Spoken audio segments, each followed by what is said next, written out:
So, ma'am, before we begin, I would like to express my sincere gratitude to you, ma'am, for taking time out on Thursday, especially.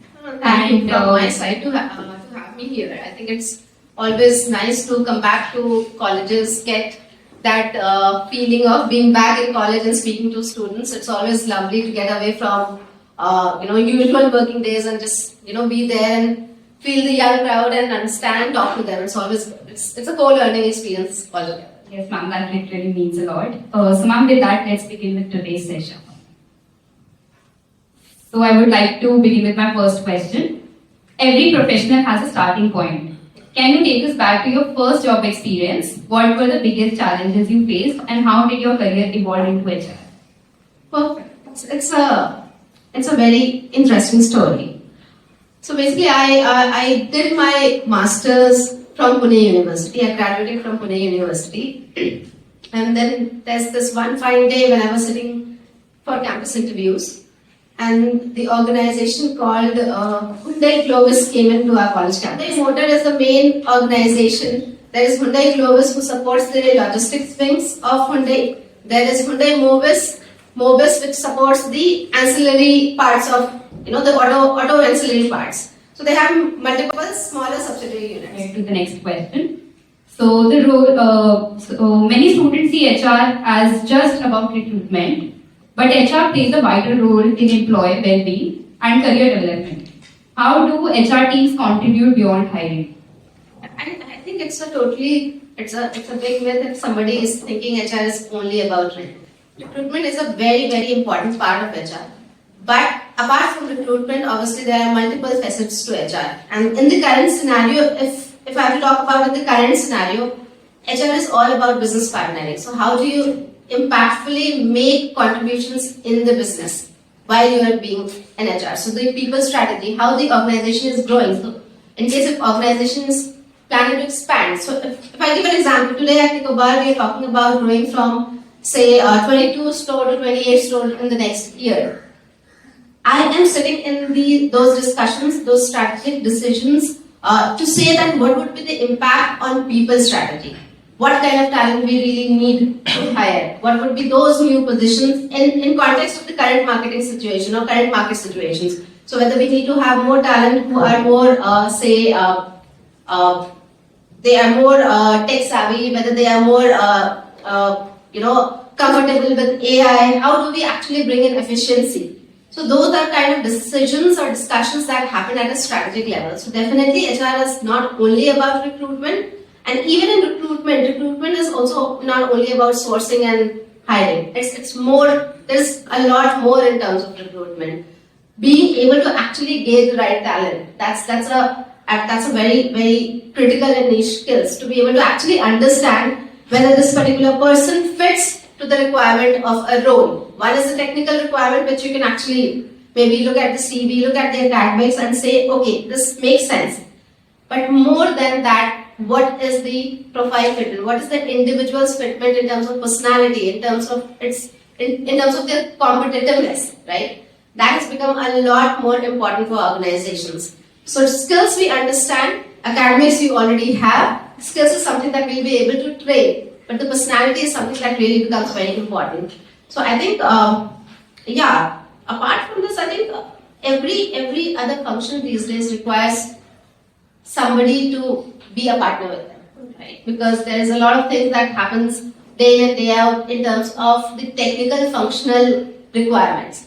They need a human-centered partner to be able to handle and engage their teams. So it's everybody's responsibility, but the HR then plays a role of kind of guiding and looking after the functional leaders to be able to do it the right way.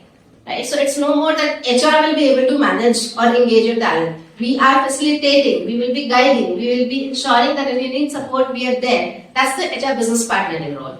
So that's also very important. The third element that comes in these days is analytics. Right? Analytics has become so strong and it's the requirement of the current market.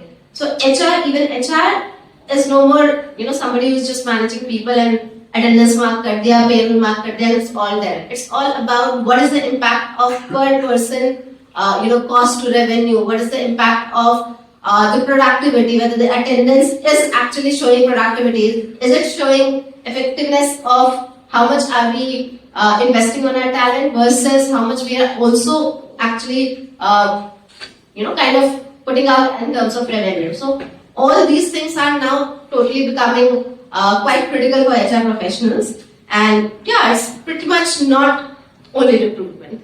Yes, ma'am, totally agreed. And now we all can actually know that what is the particular role of HR, and it's very difficult. I can make it out. So, ma'am, moving forward to the third question. That's the funny part. Everybody says, and it's HR rangoli बनाता है. Trust me, rangoli तो कैसे बनाते हैं हम ही जानते हैं. But it's far more difficult, and if I say difficult, it's far more impactful. I would like to actually call it far more impactful. The people who are there on the HR role and those who are choosing HR role, you should be very, very proud of yourselves because you are actually touching human lives, right? So that's the impact of the role. So forget what the world is saying. You are actually making impact in so many people's lives. So that's the power of the role. Thank you for sharing about it, ma'am. So, ma'am, third question is about in today's competitive job market, fresh MBA graduates often wonder what makes one candidate stand out over another. From your experience, what are the top skills that truly make a difference? And apart from the technical skills, how much does cultural fit matters in the hiring process? Can you please? Okay, that's an interesting, and I think some of it comes from my last question that I answered. See, one is the technical expertise that you have, right? Knowing about what is the usual process of recruitment, knowing about say what are the aspects of the HR function. Can anybody tell me exactly what are the aspects that you might know about the HR function? Anybody? What are the things that you are learning in your courses, or what do you know about HR function as a whole? Okay, deciding payroll. Talent acquisition. Perfect. Compensation management. Yeah. Okay. All right. So, these are pretty much obviously the core of HR. But when it comes to HR, and when I said that it's about impacting lives of people, there is far more than these. These are the transactional activities of HR, right?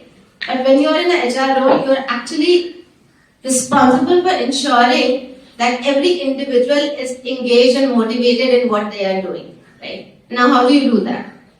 For that, you need to have stronger skills of communication to be able to build relationships, to be able to understand the human, to a certain level, right?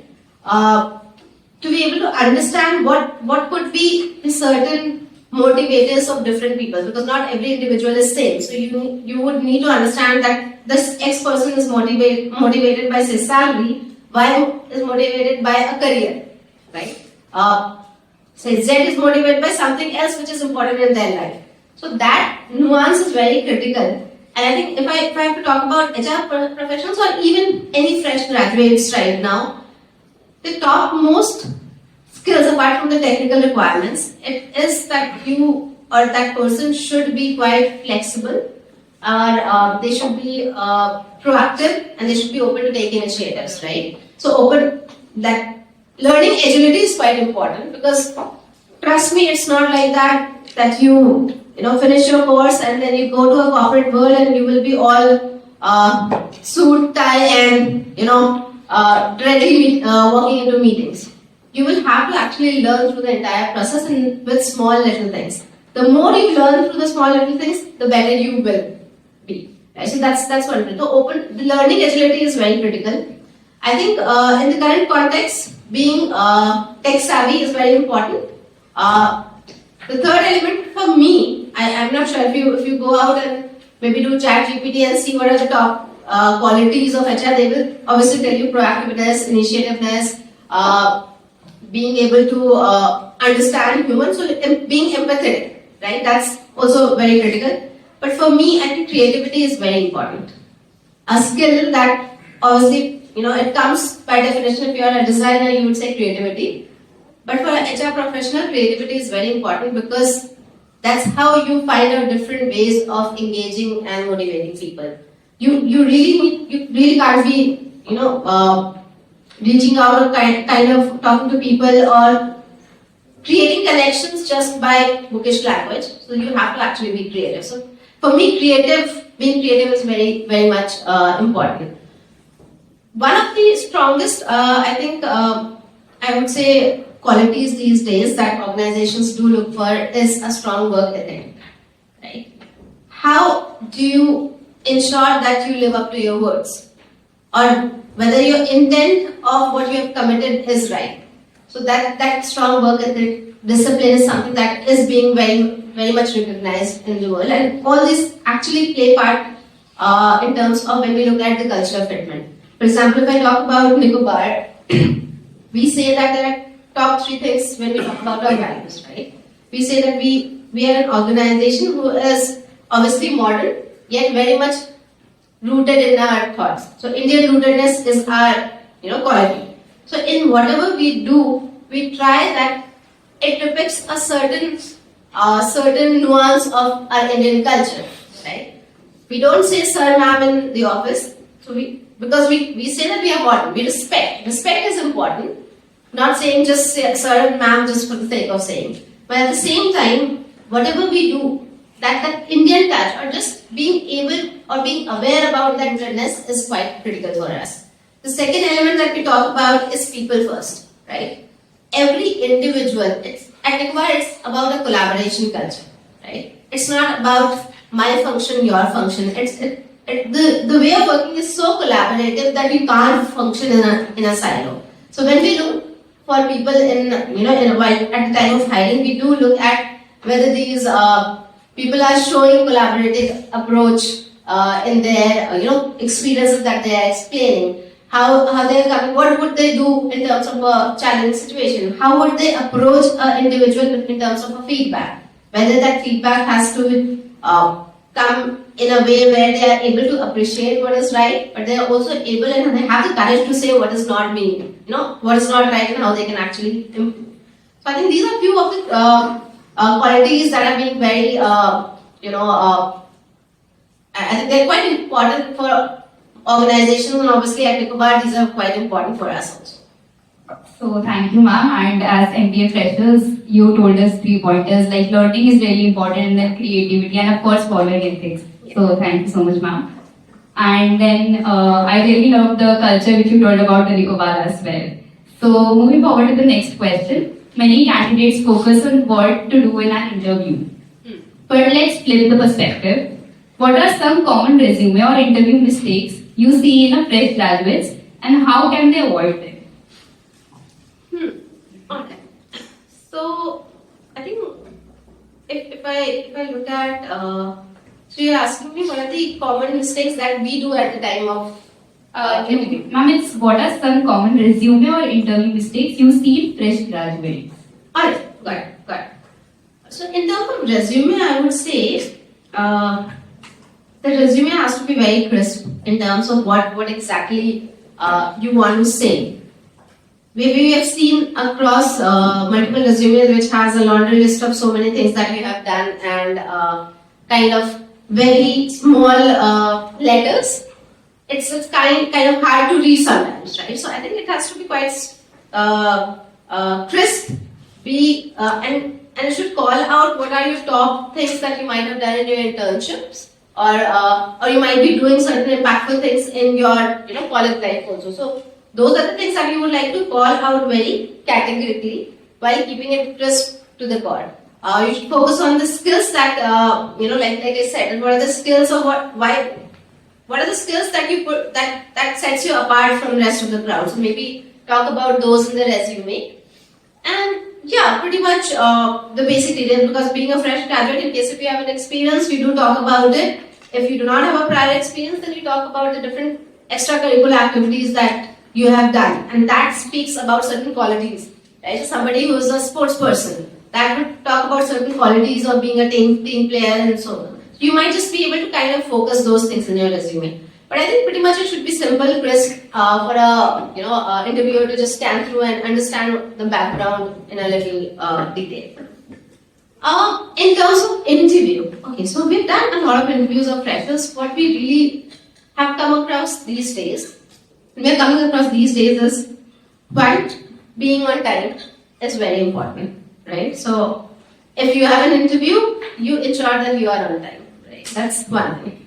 Second, please do not think that just because we are doing virtual interviews, that means that you can be in any form. You have to be, neatly, and you should be neat and tidily, all dressed up properly. You should not be looking like you have just woken up. That happens, and it does happen, right? So that's one of the things I think that puts off the interviewer in the first place. Third, if you're sitting for an interview with an organization, always read about them. I've come across multiple, and it's not only about freshers, but I've also come across multiple people in the range of 1 to 2 years of experience or 3 years of experience. They show excitedness in terms of, okay, yeah, I'm open for an opportunity because it says this designation and this location and so on and so forth. And they sign up for an interview because, okay, we have seen the CV. CV looks fine as per our profile requirement. And when they turn up for the interview, they are not ready. They look shabby. And if you ask them, okay, what do you know about Nicobar or what do you know about XYZ company, they will say, I don't know much about it. If you can help me understand. Why are you even sitting in the interview then? Right? So I think that's very important. At least the basics, and the websites are always there. The basics are for you to know. And then lastly, you should have your questions that you want to clarify. Yeah. I mean, having no questions, I would not say that. I mean, it's something that puts anybody off. But having right kind of questions and trying to show your keenness or curiosity to know more in the right level is important. Right? So I think those are the 3-4 things that you should know. You should talk to the interviewer or the person who had reached out to you about knowing the role that you have signed up for. So these are 3-4 things that you should be actually ready for before you sign up for an interview. Thank you, ma'am. Thank you. And since we are also going to sit in a lot of interviews, so I hope that we won't be making any such mistakes further. Sure. So, ma'am, moving forward to the next question. The shift from an academic setting to a corporate environment can be overwhelming. One of the biggest challenges in corporate life is understanding office politics. So, what advice do you have for freshers on handling workplace dynamics? Some key strategies freshers should adopt to navigate the transition smoothly. But that's a tough one. Okay, I think I might have missed that question, but there's no perfect science to it. Trust me. And from my experience, I would only say, just be concerned about what you are doing, right? Let the world do politics. If you feel that this is important for you to be aware about it. Don't be part of the politics in the first place. That's my mantra. One, it helps me keep sane because then I'm not ending up taking too much of other, non-effective things in my mind. So my mind is actually focused in terms of what I should be impacting. But I would also say, if you come across it, be aware, understand, just don't sign up for this, right? Because see, the world is full of different kind of people. You don't know exactly कौन politics कर रहा है, कौन क्या कर रहा है, क्या नहीं कर रहा है. It's a very, very subjective space altogether. What you as whatever you do is in your control. So you should just solely focus on that circle of control. You should focus on the things that you are responsible for or what you own. Ensure that you are committing to that. Ensure that your relationships are pure. So if you feel that this person is too much into politics and that's what you are assuming or you are just feeling that, उतना ही काम करो जितना काम है. Says freshers often struggle with managing workload and expectations. How can they maintain work-life balance while excelling at their roles? Alright, so I think I was very young, and when I started young, probably that time there was not much of focus in terms of how do you prioritize, how do you plan, how do you organize your stuff. Although we were actually talking about management principles in our books, but how did anyone teach us in terms of how do you prioritize or how do you actually plan and organize things, right? That's the difference between expectation versus reality. You don't get things organized or prioritized for you and then you just tap them on it. You really need to learn the skill of doing it. I think to be able to excel in your roles and also maintain work-life balance, there are two things. I swear by my to-dos for sure, because memory is, you can expand your memory to a certain level and you might just forget things, right? So getting into a practice of a to-do or a checklist is something which is going to help you a lot in terms of planning, organizing and prioritizing your tasks. So that's something that's an easy fix for all of us. I think from a work-life balance, when you're starting in, obviously there are limited responsibilities. I would not say no responsibility. I think it's a hard. It's important that you get into a practice of a day where you know that if you wake up at this particular time, you spend 30 minutes for your health, then you get into your usual day's work, and maybe 7, 8 max you basically withdraw. So you get into that practice. Now you will not have to overstretch in case of your plan prioritized and you're delivering to the requirements of the role. But in case if you're coming across situations where you have not delivered to what is expected or you have not made deliveries as per the timeline, that's where you start stretching beyond say certain number of hours. I think that's important for you to actually look at how do you plan and organize, how do you commit your timelines. And I think that should be one of the ways to actually manage work life, because again कोई ऐसी जादू की छड़ी नहीं है कि आप घुमा दोगे और आप बोलोगे कि my life is sorted. Everybody falls, there are ups and downs in everybody's life. Sometimes you will feel that okay, my work is and my life is totally sorted. And there is no concept anymore of work-life balance. It is work-life integration. Right? So you'll have to actually understand that out of 24 hours, around 8 to 9 hours you are at work in office. Another 5 to 6 hours or another 4 hours you're thinking about work. Okay, and rest you're sleeping. Right? So ideally it can't be two separate things. It has to be integrated in a very well way. And organizations these days are going, very creatively they are working on this concept where they are able to give flexibility in terms of work from home in certain days, right? They are able to kind of curate certain, things which might be taking or eating, or it could be time eaters. For example, Google does this whole of dry cleaning, veggies, snacks, pickup, everything at Google because they don't want their team to be actually putting their brains into this. It's in the office, go and pick it up. So those are creative things that the team does in terms of kind of integrating at work work and life, and I think that makes people very effective in its own way. And every organization has its own way of doing it, its own stage of how they can provide such kind of benefits. Google is able to do it. Not every organization would be able to do it at their stature. But in their own little ways, every organization is, putting a lot of focus on this kind of, or these kind of interventions that actually help teams integrate their work and life. So I think for freshers also, you need to actually get into a routine of how do you plan and prioritize things in your work as well as your life. If you do it early, you will be in a good practice. If you realize it late, I think that's where you'll have to put a lot of effort into it, right? So I think that's the only thing. For example, for me, if I need to actually think about work-life balance or integration right now, for me to transition certain things, it might take a little more effort than what if I would have done and kind of got into a rhythm of doing it in a certain way right from my younger ages.